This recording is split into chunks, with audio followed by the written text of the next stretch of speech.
On September 2, 2035, something passed between Earth and Mars that should not exist. Not should not exist in the sense of being rare. Not should not exist in the sense of being unexpected. Should not exist in the sense that its velocity, trajectory, and composition violated everything we thought we knew about interstellar objects. They called it 3I Atlas, the third confirmed interstellar visitor to our solar system. But calling it a visitor implies it followed rules. It implies it came and went like the others. It did not.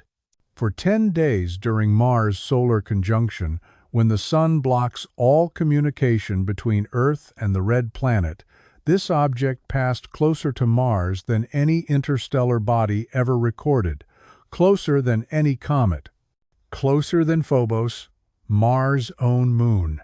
When those 10 days ended and the communication window reopened, we sent the standard check-in signal to Jezero crater.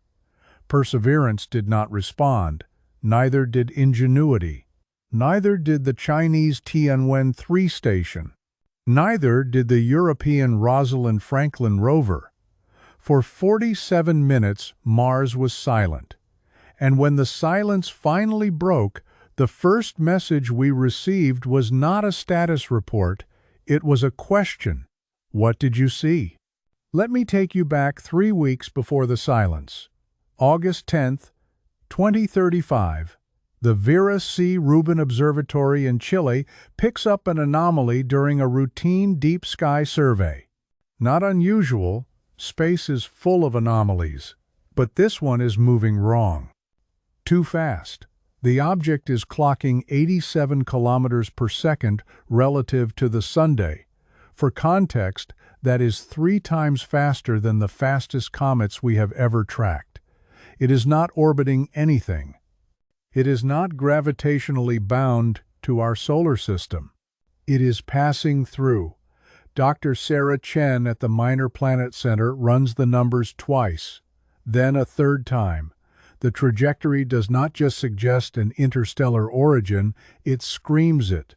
The object is coming from the direction of Lyra, from somewhere beyond our stellar neighborhood, and it is headed straight toward the inner solar system.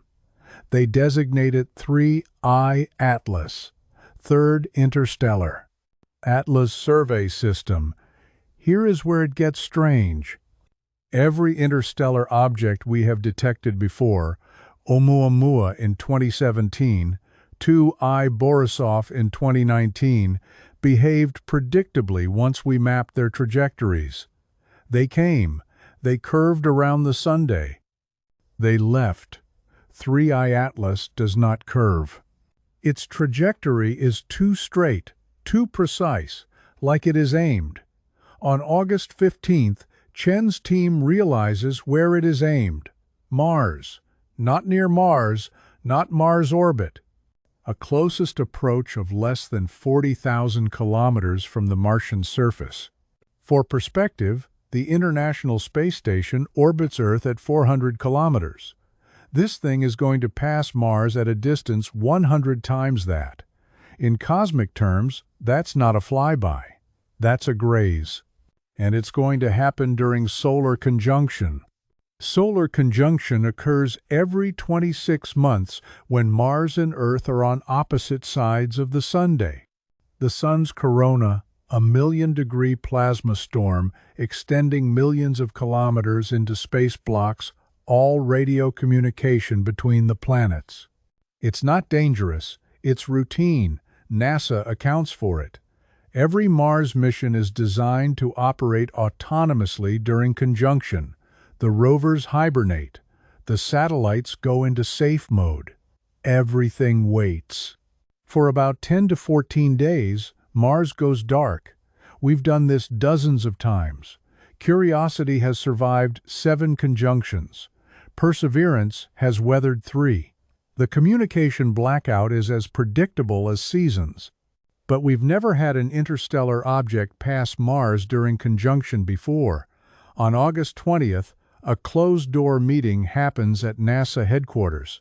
Present, the Mars Exploration Program Director, the head of the Planetary Defense Coordination Office, 3 astrophysicists, and a risk assessment team. The question on the table: should we be concerned? The consensus: probably not. 3. I-Atlas is a comet. Spectroscopy confirms it: water ice, carbon compounds, trace organics. It's shedding material. It has a coma. It's following physical laws we understand. Yes, its velocity is unusual. Yes, its trajectory is unnervingly precise. But space is full of coincidences that look like patterns. The meeting concludes with a decision: monitor closely, but no public alert. Conjunction will begin September 1st. 3I Atlas will make its closest approach to Mars on September 7th, deep in the communication blackout. By the time we can talk to Mars again on September 12th, the comet will be millions of kilometers away, continuing its journey toward the outer solar system. Everything will be fine. On August 28th, Dr. Chen sends a final email to the Mars teams: "Stay safe. See you on the other side." The next day, Earth begins losing line of sight with Mars. On September 1st, 2035, at 14:22 UTC, the last signal from Perseverance reaches Earth. A routine status update. All systems nominal. Entering conjunction safe mode. Resuming operations September 12th. Then nothing. For the next 10 days, Mars would be alone with 3I Atlas, and we would be blind. Here's what we know about interstellar objects. Not much. Oumuamua, the first confirmed visitor, taught us that interstellar space isn't empty. Objects drift between stars for millions of years, untethered from any solar gravity well. When one passes through our system, it's like watching a ghost ship sail through a harbor. Oumuamua was bizarre. Cigar-shaped or pancake-flat, depending on who you asked.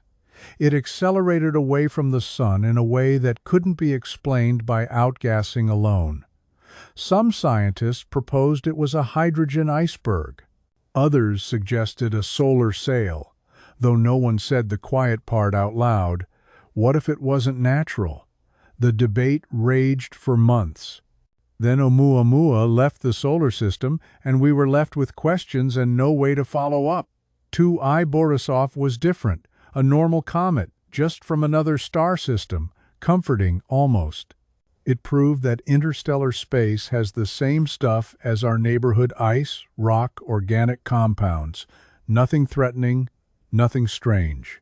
We thought we understood the pattern. Most interstellar visitors are inert, dead, ancient. 3I Atlas breaks that pattern. First anomaly: the coma. Most comets develop a coma, a cloud of gas and dust when they get close to the sun and start heating up.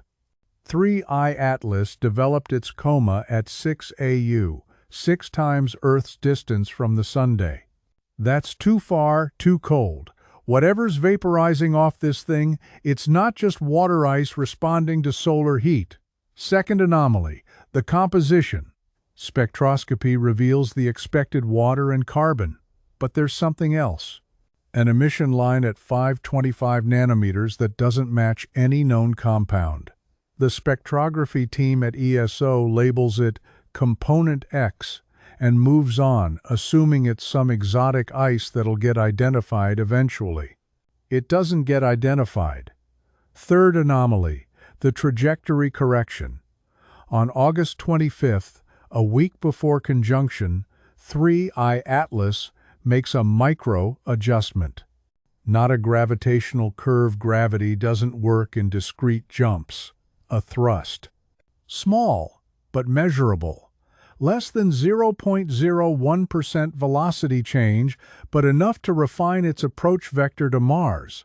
Dr. Chen flags it. The PDCO reviews it. The conclusion: outgassing can create thrust. Comets do this. It's called the Yarkovsky effect. But the Yarkovsky effect is random, chaotic. It doesn't refine a trajectory, it doesn't aim. This did. The fourth anomaly doesn't emerge until September 3rd, after conjunction has already started.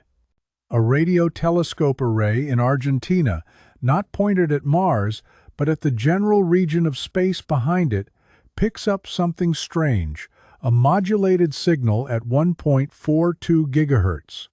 The hydrogen line, a natural frequency used by radio astronomers precisely because natural sources rarely produce structured signals at that wavelength.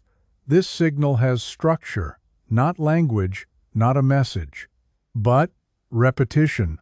A pulse every 11.7 seconds, varying in intensity but never stopping. It's coming from the direction of 3I Atlas. The Argentina team alerts the IAU. The IAU alerts NASA. NASA runs the numbers and realizes if the signal is coming from 3I Atlas and Mars is directly in line with Earth behind the conjunction zone, then Mars is being bathed in this signal. Whatever this pulse is, Mars is receiving it at full intensity. And we can't warn them. We can't do anything but wait. September 7th, 2035, closest approach. By now, every major observatory on Earth that can see the conjunction region without staring directly into the Sun is pointed at it. They can't see Mars. They can't see the surface, but they can see 3I Atlas. Or rather, they could see it. Past tense. At 0314 UTC, 3I Atlas enters the direct line between Earth's observatories and the Sunday. For 6 hours, it will be invisible, swallowed by solar glare. When it should emerge at 0930 UTC, it doesn't, not immediately. At 0947 UTC, 17 minutes late, a faint coma reappears. But the nucleus, the solid core of the comet, is gone, not fragmented, not dispersed. Gone. Telescopes see the debris field, the gas envelope, the tail stretching back millions of kilometers. But the central solid mass that should be there, that was there 6 hours ago, is missing. Dr. Chen pulls the data 3 times. The object's mass has decreased by 94%. Comets can fragment, happens all the time. But fragmentation creates multiple bright nuclei, a spreading cloud of debris. This isn't that. It's as if something consumed the comet from the inside out, leaving only a hollow shell. And the signal, the 1.42 gigahertz pulse, is stronger now. It's coming from the debris field, from where the nucleus used to be. On September 8th, NASA convenes an emergency meeting. The topic: do we have a contingency plan if Mars doesn't respond when conjunction ends? The answer is no, not really. What could the contingency be? We can't send a crew. The fastest trajectory to Mars takes 6 months. We can't send a probe, same problem. We can't see the surface through the conjunction. All we can do is wait 4 more days. 4 days of watching the signal pulse. 4 days of analyzing the spectroscopy data, trying to understand how a comet loses 94% of its mass in 6 hours. 4 days of trying not to think about what that signal might be doing to the equipment on Mars, to the rovers, to the satellites. On September 11th, the day before the communication window opens, Dr. Chen receives an email from a colleague at SETI. Subject line: "You need to see this." The email contains a waveform analysis of the 1.42 gigahertz signal, not just the pulse timing, but the structure within each pulse. It's not random, it's layered. Nested frequencies, each one offset by a precise mathematical ratio. Fibonacci sequence, golden ratio, patterns that don't occur naturally in plasma physics or electromagnetic phenomena. The SETI researchers' conclusion, buried at the bottom of the email: this is either the most elaborate hoax in astronomical history, or we're listening to something that's trying very hard to be heard. That night, Sarah Chen doesn't sleep. None of them do. September 12th, 2035, 0600 UTC. The communication window opens. Every Deep Space Network antenna on Earth, Goldstone in California, Canberra in Australia, Madrid in Spain, orients toward Mars. The protocol is standard. Send a wake-up ping to each asset, wait for acknowledgement, then resume normal operations. They ping Perseverance first. It's the flagship mission, the most advanced rover humanity has ever built, currently parked in Jezero crater with enough redundancy to survive a decade. Silence. They ping again. Silence. Ingenuity, the helicopter. Silence. Tianwen 3. Silence. The Mars Reconnaissance Orbiter. Silence. The European ExoMars Tracegas Orbiter. Silence. For 47 minutes, every piece of hardware on and around Mars, 16 active satellites, 4 rovers, 3 landers responds with nothing. In the Deep Space Network control room at JPL, a monitor tech says what everyone's thinking.